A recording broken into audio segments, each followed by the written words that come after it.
요한복음 11장 25절 보겠습니다. 예수께서 이르시되 나는 부활이요 생명이니 나를 믿는 자는 죽어도 살겠고 무릇 살아서 나를 믿는 자는 영원히 죽지 아니하리니 이것을 내가 믿느냐. 아멘. 한번 따라합시다. 부활이요, 생명이신 예수. 예. 요한복음 11장 25절부터 있는 말씀은 예수님께서 죽은 나사로를 살리러 갔을 때에 말씀하신 것이에요. 죽어서 장사를 지냈어요. 하루 이틀 사흘 나흘이나 되었습니다. 중동 지역의 여름철이잖아요. 썩어서 냄새가 나는 그 나사로를 살리신 거예요. 살리러 갔을 때에 그 나사로의 여동생인 마르다가 나왔을 때에 그와 대화하는 장면에서 나온 것이에요. 나는 부활이요 생명이니 네가 이것을 믿느냐 이렇게 물으셨어요. 하나님께서 역사하시고 하나님이 물으십니다. 우리는 거기에 응답하는 것으로 만족합니다.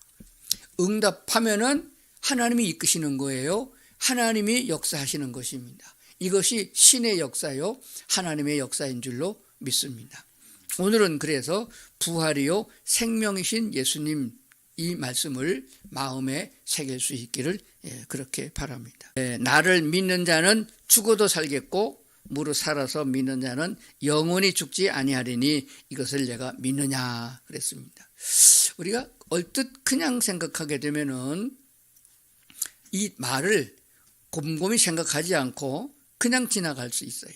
그래서 다시 한번 살펴보겠습니다. 예수께서 말씀하셨습니다. 나는 부활의 생명이니 나를 믿는 자는 죽어도 살겠고, 요건 이해가 가요. 우리가 육신이 죽어도 살아있을 적에 예수님을 영접하면은 영이 살아나는 거거든요. 영이 육신처럼 죽었다 살았다 그런 게 아니고 영이 살았다는 말은 하나님과 교통이 된다는 얘기입니다. 하나님과 교제가 끊어지면 죽은 것이고 하나님과 교통이 되면은 사는 것이에요. 예수님을 나의 주인으로 영접할 때에 하나님이 영접하는 거잖아요. 그러므로 하나님과 교통과 교제가 되는 거예요. 그는 사는 것입니다. 여기서 나를 믿는 자는 죽어도 살겠고 육신이 죽어도 다시 살아난다 이 부활을 말하는 거예요. 그리고 26절에 보니까 무릇 살아서 나를 믿는 자는 우리의 영이 살았잖아요. 영원히 살아서 하나님과 교제가 되는 자입니다. 무릇 살아서 나를 믿는 자는 영원히 죽지 아니하리라. 이것을 잘 기억해야 됩니다. 육신은 죽어도 다시 살지만은 영은 한 번 살아나면은 즉 하나님과 관계가 맺어지면은 영원토록 죽지 않는다는 것을 성경이 말씀해주고 있습니다. 이것을 내가 믿느냐라고 물었을 적에 주여 내가 믿나이다. 그래서 마르다는 고백을 했습니다. 주여 내가 믿나이다. 주는 그리스도시요 살아계신 하나님이심을 믿습니다. 어서 많이 듣던 구절이죠. 마태복음 16장 16절에는 베드로의 고백이 됩니다. 주는 그리스도시요 살아계신 하나님이심을 내가 믿습니다. 라는 고백을 함으로 하나님과의 관계가 계속적으로 유지되는 줄로 그렇게 믿습니다. 그렇기 때문에 오늘 이 부활이라고 하는 말씀 무엇인가 하는 것을 한번 구체적으로 살펴봅시다. 오늘 제목이 예수님은 부활이요 생명이라. 이 부활이 뭐냐 하는 것이에요. 화면에 제가 기록을 했습니다. 이건 제 얘기가 아니고 우리나라 국어사전에 써 있는 것이 부활이 뭐냐. 생물학적으로 생명활동이 완전히 정지된 생명체가 소생하여 다시 되살아나는 것을 말한다. 이게 부활이다 그랬습니다. 이게 가능한가요? 세상 사람들은 불가능하다. 특히 의사들이 그럽니다. 불가능하다 그렇게 말합니다. 역사적으로 죽어서 장사를 지냈다가 살아나는 사람이 가끔 있어요. 까물었었다가 살아나는 사람이 있거든요. 냉동됐다가 해동되면 살아나는 사람, 그래서 관뚜껑 들고 열고 살아나는 사람도 있고, 장례를 지내는데 관에서 막 소리가 나서 꺼낸 사람도 있고, 이런 역사들이 있습니다. 그런데 이런 것들은 잠깐뿐입니다. 영구하지를 못해요. 그래서 예수님은 이 땅에서 부활하신 다음에 장장 40일이나 살아 계셨습니다. 살아있는 모습을 보이셨어요. 그리고 수많은 증인들이 증거했고 예수님을 만났습니다. 그리고 마지막에는 500여 명이나 되는 무리가 모인 가운데서 감람산에서 하늘로 승천하셨습니다. 그들이 눈으로 봤어요. 그리고 성령을 보내주신다고 약속한 대로 그들은 모여서 함께 기도하다가 마가의 다락방에서 열흘 만에 성령이 임함을 체험했고, 성령이 임함으로 말미암아 예수님이 하셨던 모든 말씀이 깨달아져서 알게 되었고 영적 세계를 보게 되었습니다. 예수님의 부활을 확증하게 된 것입니다. 예수님도 역사적으로 우리에게 부활을 보여주셨습니다. 회당장 야이로의 딸을 살리셨어요. 그런데 죽은 지 얼마 안 되는 어린아이예요. 12살이라고 그랬거든요. 그러니까 의사들이 말하는 대로 관뚜껑 속에 갇혀 있다가 냉동에 해동돼 갖고 살아난 경우가 그런 것이다 라고 할까봐 예수님께서는 두 번째 나인성 과부의 아들을 살리셨습니다. 이는 장례를 치르러 가는 관을 예수님이 붙잡고 관 속에 있는 청년을 살려줬어요. 12살이 아니고 이 사람은 청년입니다. 살려주셨어요. 그렇게 이 두 가지 사건만 예수님께서 죽은 자를 살리셨더라면 세상 사람들이 그럴 수도 있다 그렇게 할 거예요. 그래서 예수님이 세 번째 살린 사람은 오늘 본문에 나오는 대로 죽었던 나사로, 이는 성년입니다. 완숙한 청년, 두 여동생들이 예수님을 접된 걸 보게 되면은 이 나사로는 청년은 완전히 성숙한 어른이다 하는 것을 알게 됩니다. 그는 죽어서 3일이 아니고 4일입니다. 죽어서 나흘 때 되는데요, 썩어서 냄새가 되는 그런 지경에 있는 사람을 예수님이 살리셨습니다. 이것은 죽은 자가 살아날 수 있다 하는 것을 예표로 보여준 것이에요.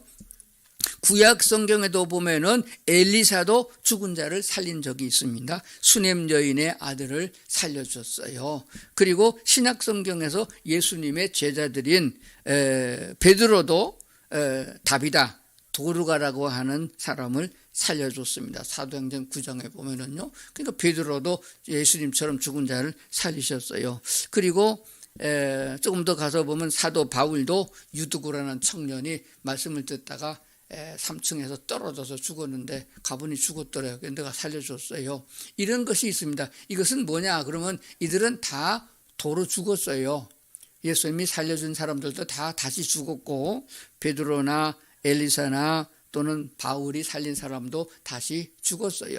그래서 의사들이 말하는 대로 까물었었다가 관뚜껑 속에서 나온 사람들도 다시 죽었어요. 그러니까 영원히 사는 것은 아닙니다. 이것은 무엇을 말하고 있느냐, 성경에서 이렇게 죽었던 사람을 하나님의 능력으로 살리신 것은 죽은 자가 살아나는 경우가 있다 하는 것을, 부활이라는 것을 이미 보여준 것이에요. 부활이 아예 없는 것이 아니고 부활이 있다, 영원히 부활하는 것이 있다고 예표로 보여준 것이라고 믿습니다.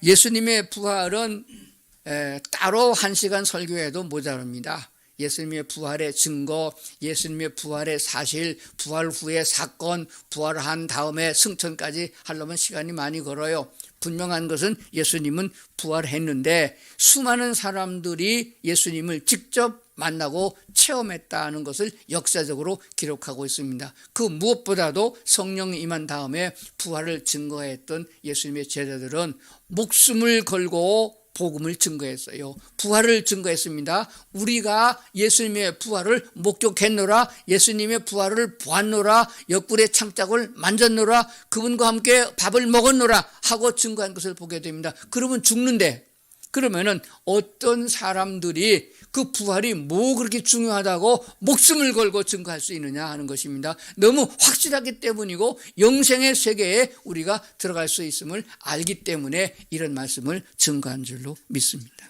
자, 오늘은 예수님이 부활하셨는데 우리도 예수와 함께 부활을 할 것이다 라고 증거한 것입니다. 왜냐하면 예수님이 내가 부활이요 생명이라고 말씀하셨기 때문인 것입니다. 이것을 우리가 좀 생각해 보려고 합니다. 예수님께서는 죽은 자 가운데서 부활을 하셨어요. 부활이 도대체 뭐냐, 어떤 형태냐 하는 것입니다. 성경을 한번 보도록 하겠습니다. 요한복음 5장 28절 말씀, 제 얼굴 좀 가리고 화면을 보겠습니다. 요한복음 5장 28절, 이를 놀랍게 여기지 말라. 무덤 속에 있는 자가 다 그의 음성을 들을 때가 오나니. 무덤 속에 있는 자들이 하나님의 음성을 들을 때가 온다. 언제냐? 예수님이 재림 때를 말하는 거죠. 음성을 어떻게 들어요? 이건 의사들은 상상할 수 없는 일이고 사람의 상식을 벗어난 하나님의 말씀인 것입니다. 아까 처음에 말씀드린 대로 하나님은 역사를 나타내시고 이루시는데 말씀하신 말씀을, 약속을 이루나가는 것이에요. 이것을 우리가 잘 알아야 된다 하는 것입니다. 그렇기 때문에 무덤 속에 있는 자가 다 그의 음성을 들을 때가 오나니 하면 그때가 오는 것이에요. 그때 음성을 듣는 자는 부활해서 천국으로, 그 음성을 듣지 못하고 심판의 부활로 나서면 안 되는 것이에요. 29절에 보니까 선한 일을 행한 자는, 여기서는 선한 일이 착한 일을 말하는 게 아닙니다. 우리가 생각한 착한 일이 아니고 하나님의 말씀을 듣는, 씨 뿌리는 비유에서 옥토에 해당된, 좋은 땅에 해당되는 하나님의 말씀을 듣는 행위를 말합니다. 하나님이 보시기에 착하다 하는 것은 하나님의 말씀을 잘 듣는 사람을 착하다고 말합니다. 세상에 마귀 말을 잘 듣는 사람은 하나님 착하다고 안 하잖아요. 그러니까 누가 착하다고 하는 게 중요한 것이에요. 그래서 선한 일을 행한 자는 생명의 부활로, 악한 일을 행한 자는 심판의 부활로 나오리라, 이렇게 말씀하신 거예요. 데살로니가전서 4장으로 가봅니다. 데살로니가전서 4장 14절에 보니까 우리가 예수께서 죽으셨다가 다시 살아나심을 믿을진데 이와 같이 예수 안에서 자는 자들도 하나님이 그와 함께 데리고 오시리라. 예수 안에서 잔다는 말은 죽었다는 것이 아니고, 자는 사람 깨우면 일어난다. 무덤 속에서 자고 있다가 하나님의 음성이 들리면은 일어난다는 것이에요. 그래서 하나님이 그와 함께 데리고 온다라고 했습니다. 16절, 주께서 호령과 천사장의 소리와 하나님의 나팔 소리로 친히 하늘로부터 강림하시리니 그리스도 안에서 죽은 자들이 먼저 일어나고 그 후에 우리 살아남은 자들도 그들과 함께 구름 속으로 끌어올려 공중에서 주를 영접하게 하시리니 그리하여 우리가 항상 주와 함께 있으리라, 이렇게 말씀하셨습니다. 간략하게 말하면 그렇습니다. 마지막 때가 되면은, 이 마지막은 심판의 날입니다. 이 온 땅이 다 사라지고 하나님의 심판대가 세워지는 그날을 말합니다. 그때에는 무덤 속에 있는 자들도 하나님의 음성을 듣고 일어나게 되는데, 죽은 자들이 다 일어나서 주님께서 공중에서 다 일으켜서 우리를 데리러 오신다. 그때까지 살아있는 사람은 변화가 돼서 주님을 만난다. 공중에서 다 만난다 하는 것입니다. 그 공중은 어디쯤인가요? 우리가 짐작하건대 예수께서 구름 타고 올라가시던, 그리고 구름 타고 다시 재림하시는 그 공간에서, 새로운 땅에서, 공간에서 우리가 만나게 될 것이다. 그래서 주님과 더불어 항상 함께 있을 것이다. 그래서 마지막 심판이 완성되어지면은 구원받은 사람들은 천국에서 하나님이 직접 다스리고 통치하시는 하나님의 나라에서 영원히 살 것이고, 그렇지 아니한 사람들은 지옥에서 마귀와 더불어서 영원히 산다. 그래서 생명의 존재에는 한 번 창조되어진 것은 영원히 사라지지 아니한다.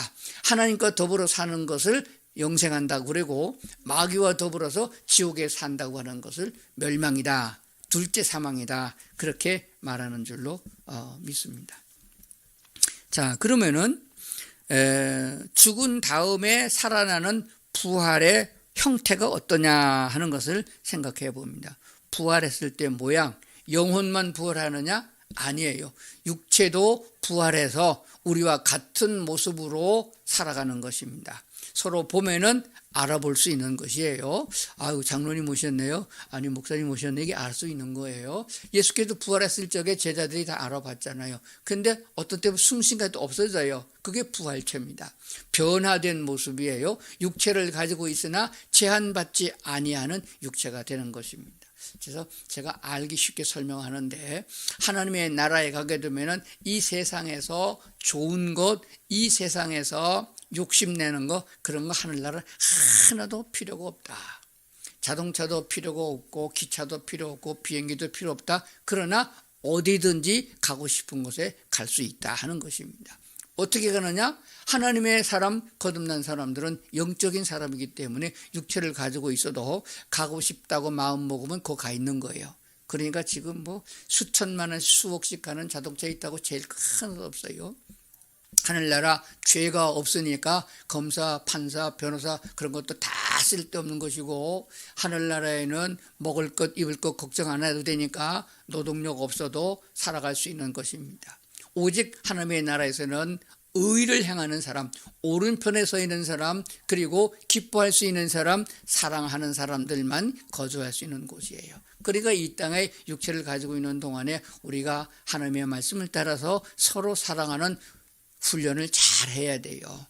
하나님이 사랑하는 자를 나도 사랑하고, 하나님이 불쌍히 여기는 자를 나도 불쌍히 여기는 이 훈련하는 것이 신앙생활이에요. 왜 구원받은 사람을 하늘나라 안 데려가고 왜 자꾸 살려놨나요? 우리 육체적인 육신을 갖고 있는 동안에 이런 습관이 다 돼야 된다는 사실입니다. 우리 안에 성령님이 계셔서 성령 인도하시는 대로 따라가면은 우리도 영적 능력을 얻어서 그리 할 수 있는 것입니다. 예수님 우리보다 힘이 모자라서 로마 군병에 잡힌 것이 아니고 능력이 없어서 십자가를 진 건 아니잖아요. 군대 귀신 들렸던 사람은 쇠사슬로 묶어도 끊어버리고 제압할 수 없었다고 그랬는데, 하나님의 능력이 세상 사람에게 그 제한받을 수 있는 그 필요가 있겠어요?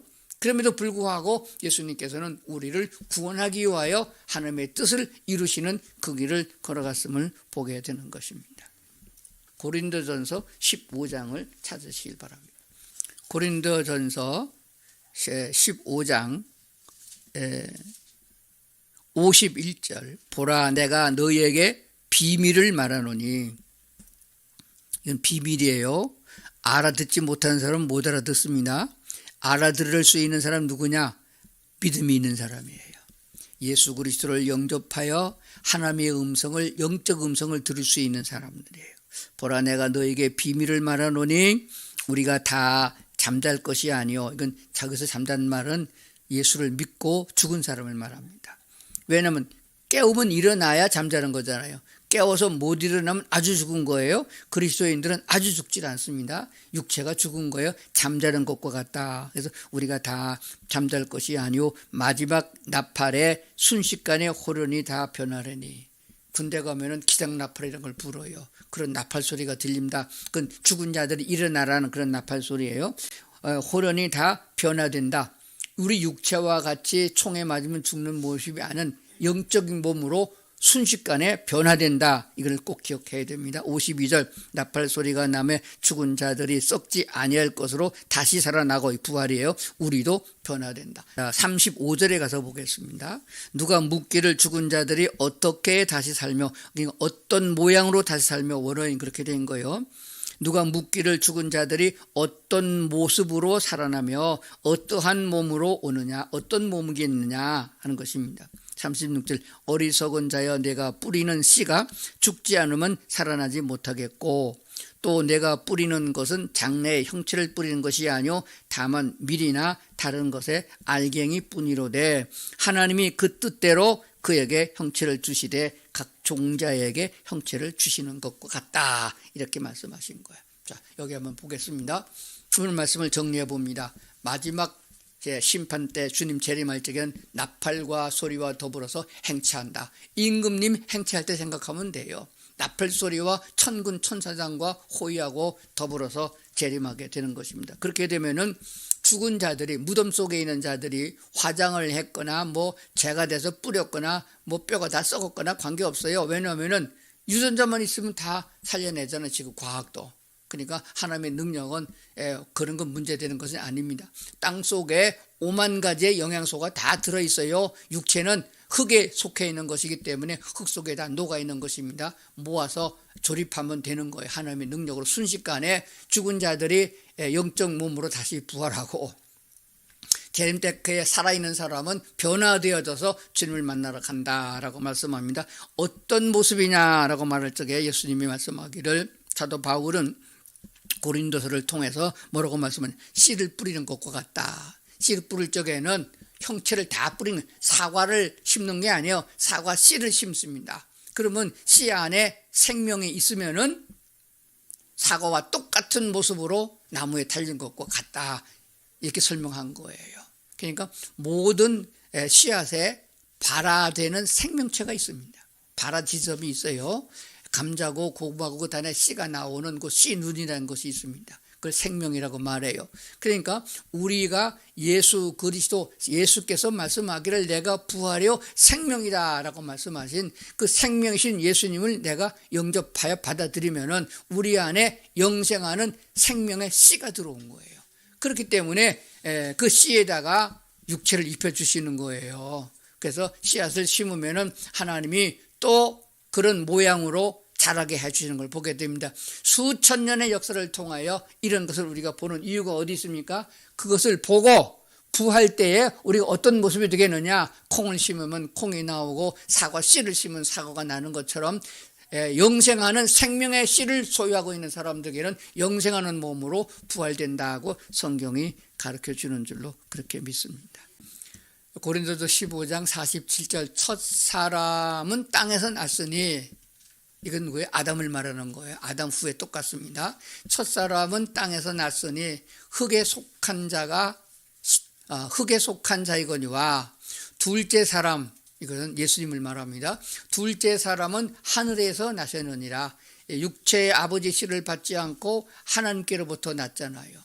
그래서 48절, 무릇 흙에 속한 자들은 저 흙에 속한 자와 같고 무릇 하늘에 속한 자들은 저 하늘에 속한 이와 같으니 우리가 흙에 속한 자의 형상을 입은 것 같이 또한 하늘에 속한 이의 형상을 입으리라. 흙에 속한 자의 형상을 입은 것 같이 또한 하늘에 속한 이의 형상을 입으리라. 예수님이 부활했을 적에 하늘에 속한 자의 형상이었잖아요. 그와 같다라고 말씀하시는 거예요. 그렇기 때문에 오늘 우리가 어떤 모습으로 부활하느냐 하는 것을 생각하면은 우리 육체와 똑같은 육체이지만은 제한받지 않는, 죽거나 병들거나 누가 망가지지 않는 천사와 같은 모습으로 부활되어지는데, 몸이 있고 음식을 먹을 수 있고 사랑할 수 있고 서로 나눌 수 있는 그런 모습이다 하는 것을 알게 됩니다. 그냥 공상이 아니고 꿈이 아니고 환상이 아니고 유령이 아니다 하는 것을 성경의 고린도서 15장이 세세하게 설명하는 줄로 믿습니다. 고린도전서 15장 20절 말씀 보겠습니다. 그러나 이제 그리스도께서 죽은 자 가운데서 다시 살아나사 잠자는 자들의 첫 열매가 되셨도다. 첫 열매가 되셨도다. 15장 23절, 그러나 각각 자기 차례대로 되려니 먼저는 첫 열매인 그리스도요, 다음에는 그가 강림하실 때에 그리스도에게 속한 자요. 이것을 거전 성경에는 그리스도에게 붙은 자요 이렇게 말씀했습니다. 자, 무슨 말씀입니까? 첫 열매라고 했습니다. 예수님은 육체를 입고 땅에 오신 사람의 모습으로서의 하나님이에요. 그래서 예수님께서 모범을 보이시고 첫 열매가 되셨도다. 죽은 자 가운데서 우리 육체와 똑같이 죽어서 장사 지냈고 거기서 하나님이 살리셨습니다. 그와 같이 그리스도 예수 안에 있는 사람들은 예수님처럼 부활된다 하는 것을 성경이 말씀하고 있습니다. 성경에 약속이 먼저 있고 우리가 응답하면 그대로 되는 것이에요. 이것이 우리 그리스도인에게 중요한 것입니다. 예를 들어서 사과나무를 하나 심어놨는데 이게 자라는 동안에는 꽃이 폈는데 사과꽃인지 백꽃인지 벚꽃꽃인지 잘 분간이 안 갑니다. 그러나 열매가 달린 걸 보니까 사과가 달렸어요. 그럼 사과나무가 맞습니다. 그 사과나무에 달리는 다른 가지에는 똑같은 사과가 달리고 그 다음에도 사과가 달린 것처럼 예수님이 육체적으로 부활하셨으므로 말미암아 그 예수에게 붙어있는 자들은 다 똑같이 예수님처럼 부활한다 하는 것입니다. 그러니까 예수에게 붙어있으면은 우리는 그렇게 예수님처럼 부활한다 하는 것을 말씀하고 있습니다. 다음 시간에는 예수님은 포도나무요 우리는 가지라 이런 것을 또 배우게 돼요. 그 비유를 배우게 됩니다. 붙어 있기만 하면은 열매를 맺고 붙어 있기만 하면은 똑같은 부활로 되는 거예요. 그러니까 예수를 떨어지면 안 됩니다. 우리 마음속에 항상 나의 주인 되신 예수님이 계신다는 걸 확인하고 증거하고 그리고 하나님을 경외하는 삶을 살아가야 되는 것이 우리의 바른 신앙생활인 줄로 그렇게 믿습니다.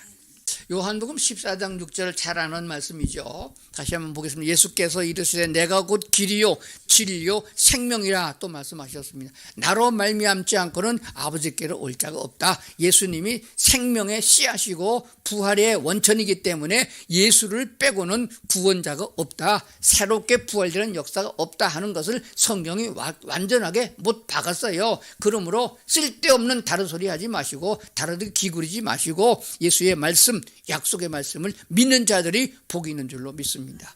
요한일서 5장 11절 12절에 그래서 말씀하신 것이 있어요. 또 증거는 이것이니 하나님이 우리에게 영생을 주신 것과 하나님이 우리에게 영생을 주셨잖아요. 그 생명이 그의 아들 안에 있는 그것이니라. 아들이 있는 자에게는 생명이 있고 아들이 없는 자에게는 생명이 없느니라.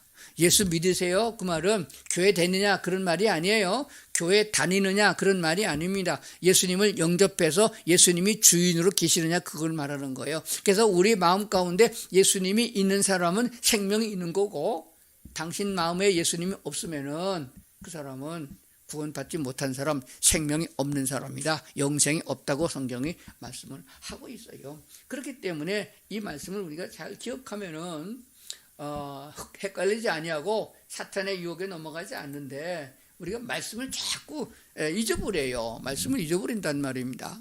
그래서 성경 말씀을 주야로 묵상하고 그 말씀을 암송하고 생활과 삶 속에 적용하는 생활을 잘 해야 된다고 그렇게 믿습니다. 성경 한 군데 더 보겠습니다. 마태복음 10장 28절인데요. 화면에 올렸습니다. 몸은 죽여도 영혼은 능히 죽이지 못하는 자들을 두려워하지 말고 오직 몸과 영혼을 능히 지옥에 멸할 수 있는 이를 두려워하라. 예수님이 친히 말씀하신 거예요. 그러므로 세상의 법관들이 사형이다 감옥에 가둔다 그런 거에 두려워할 필요가 없습니다. 초대교회 성도들은 다 죽음을 두려워하지 않았어요. 왜냐하면 그들은 육신만 죽이지 영은 못 죽이잖아요. 육신은 다시 부활하잖아요. 그러니까 아무리 죽여도 소용없는 것이에요. 죽는 게 뭐 두렵습니까? 그러므로 예수 그리스도를 믿지 못하게 교회가 존재하지 못하도록 하는 공산주의 사상에 대한 적극적으로 우리가 반대하고 생명을 걸고 이 민족을 지켜야 된다는 것도 기억을 하셔야 됩니다. 그러므로 복음을 들어야 합니다. 복음을 들어야 돼요. 복음이 뭐죠? 복음은 예수 그리스도에 대한 말씀이 됩니다. 예수님 자신이 부활이고 생명이시다라고 말씀하셨습니다. 예수님을 영접한 자는 영원한 생명이 있고 부활하여 천국에서 영생한다는 것이 오늘 말씀의 골자가 됩니다. 그러므로 100년만 내다보고 사는 사람은 어리석은 사람이요 1000년 만년 영원히 사는 영생을 내다보고 신앙생활하는 사람은 지혜로운 사람이고 복 있는 사람인 줄로 믿습니다. 하나님은 천국에서만 우리 하나님이 아니고 이 세상에서도 우리 하나님이세요. 그러므로 육체적으로 필요한 것도 보살피고 있습니다. 마치 목자가 양떼에게 꼴을 주고 물을 먹이는 것과 그리고 편히 쉴 수 있도록 것과 같습니다. 그래서 실제로 이 땅에 오신 예수님은 병든 자는 치료하셨고 배고픈 자는 먹이셨고 귀신 들린 자는 귀신을 내쫓아 주셨습니다. 그러나 그것 가지고 다 된 것이 아니에요. 영생을 얻어야 됩니다. 영생을 얻는 것은 예수님을 나의 주인으로 받아들여야 돼요. 내 마음 내 마음대로 못합니다. 악한 사탄이 지배해서 그래요. 귀신이 들어가게 되면은 돼지도 물에 빠져 죽잖아. 성경에 보니까 귀신이 들어가게 되면 무당도 되고요. 귀신이 들어가게 되면 악한 사람도 됩니다. 사람을 7명 8명 쳐 죽이고도 끔찍도 안 하는 사람이 있어요. 그건 악령이 하는 짓이에요. 우리 몸을 귀신에게 사탄에게 내어주면 안 됩니다. 예수님이 주인으로 딱 버티고 있으면은 그 다 막아주시는 거예요. 왕 되시는 주님께서 그 막아준다는 것을 꼭 기억을 하셔야 됩니다. 주님께서는 오늘도 우리에게 이렇게 역사하시는 것을 믿습니다. 복음은 곧 그리스도 예수, 우리를 구원하러 오신 예수님에 대한 소식이에요. 이 복음이 어디서나 전파되어야 되고 설교되어야 된다고 믿습니다. 그래서 거듭난 사람, 다시 태어난 사람, 하나님의 자녀로 태어난 사람들이 신앙생활을 통해서 하나님을 닮아가고 주님을 따라 신앙생활을 하는 것입니다. 그래서 이 땅에 있는 동안에 한마디로 말하면 천국에서 살아가야 될 천국 시민다운 사람으로 태어났죠. 돼지가 나면 돼지가 되는데 여자가 낳기 때문에 사람 됐죠. 그러나 사람이면 사람다운 사람이 돼야 된다는 것이 인간의 도리예요. 천국에 합당한 사람, 오늘 우리들이 먹고 마시고 매일매일 신앙생활을 하는 것은 하늘나라에 합당한 사람이 돼야 된다 하는 것입니다. 그러므로 오늘 고린도전서 15장의 맨 마지막에 나오는 말씀 다시 한번 보면서 말씀을 마치려고 생각합니다. 58절이죠. 58절. 그러므로 내 사랑하는 형제들아 견실하며 흔들리지 말고, 견실하는 말은 굳건하며 그런 말이에요. 견실하며 흔들리지 말고, 이단에게 넘어가지 말고, 세상의 그 문학이나 세상 그 역사나 철학 같은 데 넘어가지 말고, 그럽니다. 항상 주의 일에 더욱 힘쓰는 자들이 되라. 이건 내가 힘써서 된다고 하는 게 아니에요. 성령이 함께 하심으로 말미암아 주의 일에 동참하는 것입니다. 다윗은 전쟁터에 나가면 다 이겼어요. 나가서 용감하게 싸웠습니다. 그 힘을 누가 주셨느냐? 하나님이 주신 거예요. 싸우러 나가라, 내가 이기게 하겠다 약속을 받고 나간 거예요. 우리가 세상에서 신앙생활을 하는 성도들의 힘쓰고 애쓰는 거는 하나님이 힘 주시고 약속을 받고 나가서 싸우는 것이에요. 그렇기 때문에 승리하는 것입니다. 그래서 이는 너의 수고가 주 안에서 헛되지 않은 줄 압니다. 결코 주님의 이름으로 행하는 모든 일은 실패할 일도 없지만은 헛되지 않는다. 이 약속의 말씀을 기억하면서 오늘 생명이고 부활이신 예수님을 내가 나의 주인으로 모시고 있다고 생각하면 이게 얼마나 큰 기쁨이고 영광이겠는가 생각을 해야 하는 것입니다. 하나님의 사랑과 은혜가 오늘 우리 속에 넘치길 믿습니다. 기도하겠습니다. 은혜가 풍성하신 하나님, 주님 말씀하기를 내가 곧 부활이요 생명이라고 말씀하셨기에 그 예수님 나의 주인으로 영접하여 받아들였고 오늘도 나의 주인 되심을 믿습니다. 그것이 기쁨이요, 그것이 축복이고 그것이 능력이고 힘이 되는 줄로 믿습니다. 주님 재림하실 때까지 우리는 굳건하게 서서 세상으로 빠지지 않고 오직 주님만 바라보고 하나님을 예배하며 살아가는 기쁨과 감사가 넘치는 저희들 다 되게 도와 주시옵소서. 예수님 이름으로 기도드리옵나이다. 아멘.